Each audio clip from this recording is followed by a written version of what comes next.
Warning, this show contains graphic images and content. Viewer discretion is advised. Hello horror fans, welcome to the Only Genre. This episode we talk about an alien video game that actually looks good, a sequel to a movie, and finally an interview with our good friend Shane McKenzie. Woo! I'm going to keep that one.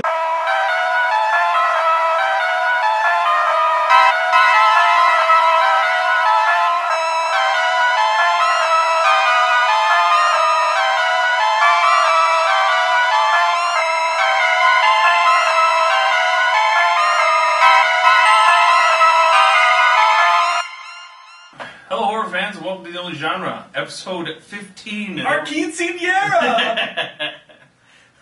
I'm Sean Vidmar. And I'm alright cause I'm saved by the bell.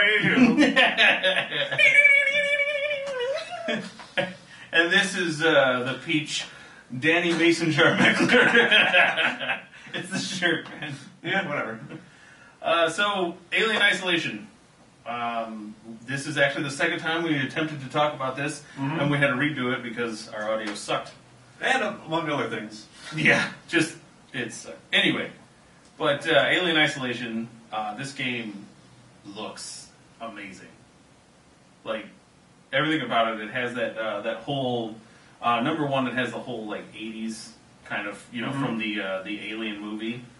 It has that 70s even. Retro futurism. Yes, it has, which is, like, the best. I'm sorry, 80s movies like that whole, like, era right there. It's just It's amazing. really cool. This game is set 15 years after the events of the original movie, and it stars Amanda, who is Ripley's daughter, as Amanda is looking for her mom. That's the word. There is actually no, like, unlimited supply of weapons in this. You're actually, for the most part, just armed with a, was it like a heartbeat sensor, some kind of... It's that heat. old Wi-Fi looking... Yeah. It's like a heat indicator. Motion detector. Yeah, That's it's this, like, the A gameplay, little dot on it it. looks really, really creepy. Yeah. Like, everything about it looks really creepy. I think the number one thing that I actually love is the fact that, well, that's your best friend, and the alien, anytime the alien actually shows up, it isn't just a regular AI that just kind of follows the same pattern all the time. Yeah, it's actually very random. It's an intelligent AI, which means when you play through it again, you could go to the same spot, And hide, they'll find you. yeah, and then all of a sudden they'll just rip your face off.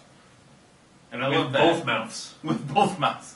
With a very weird-looking Hook design. her up! It has, supposedly there's going to be a craft system going to be put in the game to where you actually can put Make together... your mac and cheese. Space mac and cheese. You can... Got little planets. No, so that you can actually craft certain weapons, bombs, things of that nature. And I think that's pretty... Cricket bats. I think that's pretty...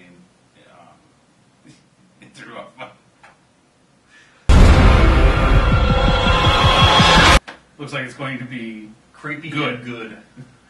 good alien game. Yeah. Finally. Hope it's on par with Dead Space. That'd be cool, actually. Just because I love Dead Space. And now we just need a fucking Predator game.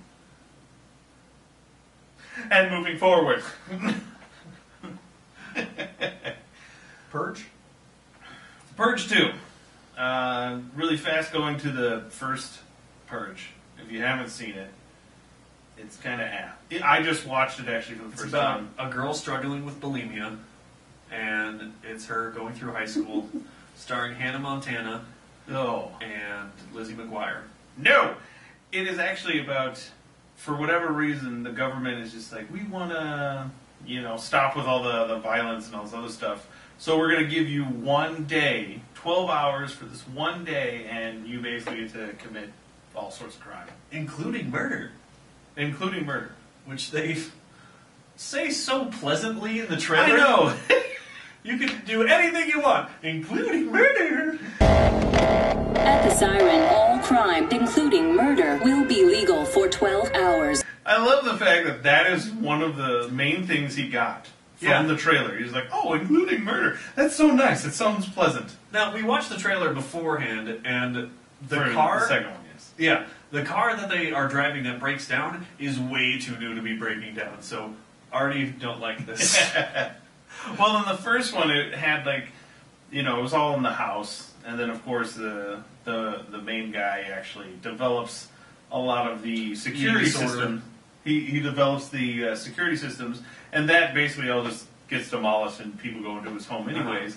And it's just one of those things. I watched it, and sorry, it was just to me.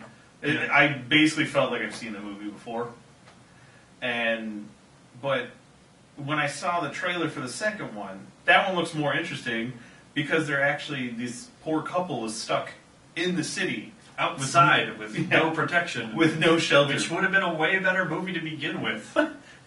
But you have exactly what Danny said. It starts off and you're just like, oh, well, a brand new car. Yeah. I'm pretty sure you're going to be suing somebody for that. Already breaking down. Sorry, Ford. They had to get in there somehow. You know, they had to actually get in there and be like, oh yeah, you know, we'll give you a car, just let it break down. Yeah. But it just like Ford. It's called the Purge Anarchy. In the UK, it's about the Sex Pistols. And no, it's not. Not a fan, by the way. Me neither. It actually looks a little bit more interesting than being stuck in a house and, I don't know, like the movie itself. It's not Safe Room anymore. Well, yeah, the first movie had like that combination of Safe Room, Straw Dogs, like the original, Strong Bad, and the remake, and it also had like that Strangers kind of vibe to it with everybody. Stranger Danger. I want to wear a creepy looking mask for some reason. Yeah, and it just starring Slipknot.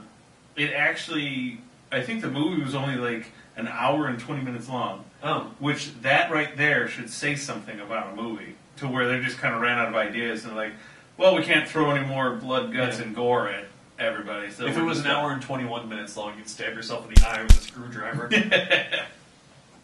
No. But the second one looks a little bit more interesting. But hopefully. But again, I for one am actually probably going to wait for Netflix, or I might rent the second one because the first one was just, I don't know. I was actually expecting more out of the first one. Mm-hmm. So I go to show you.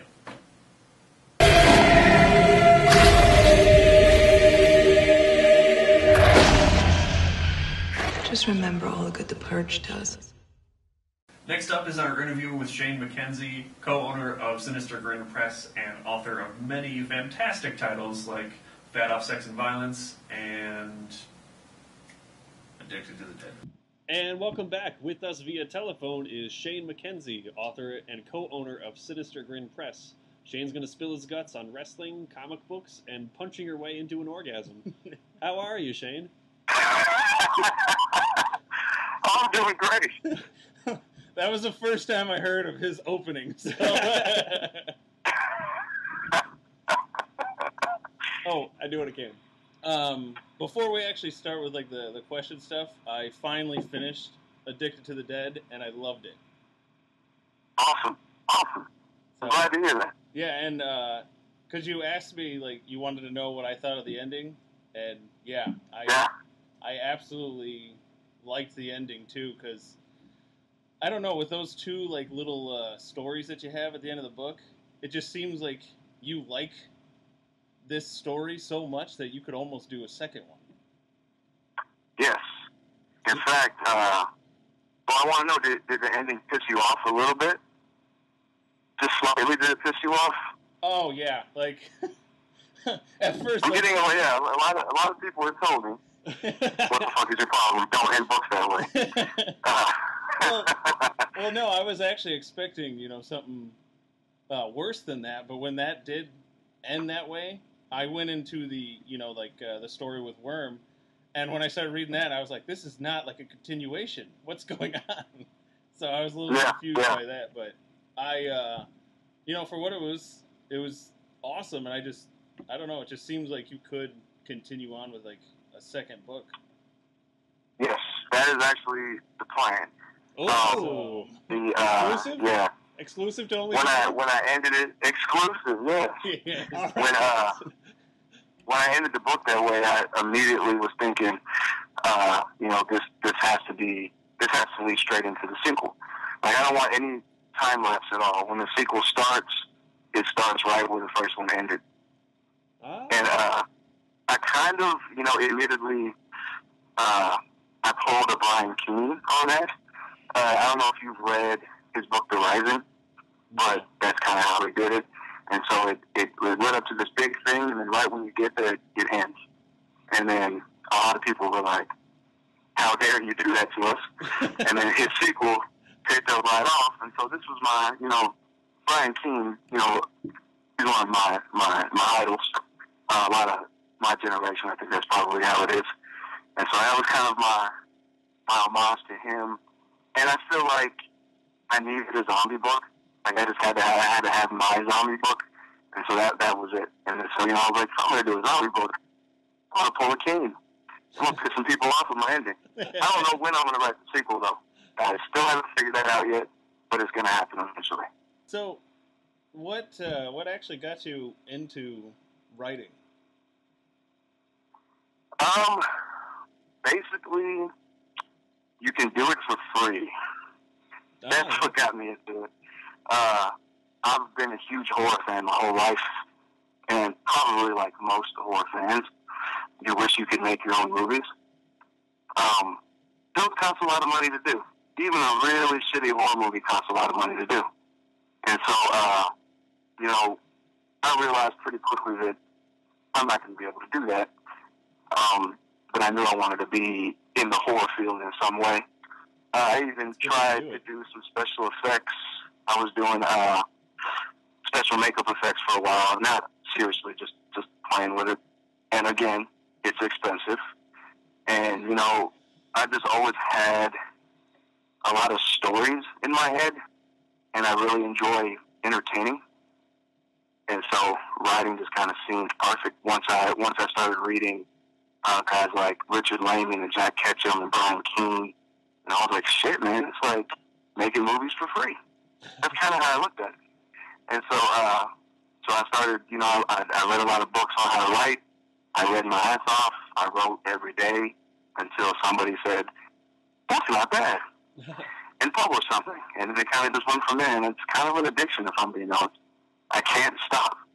Well, one thing that, I keep hearing about mostly through, your Facebook is your comic book and whatnot.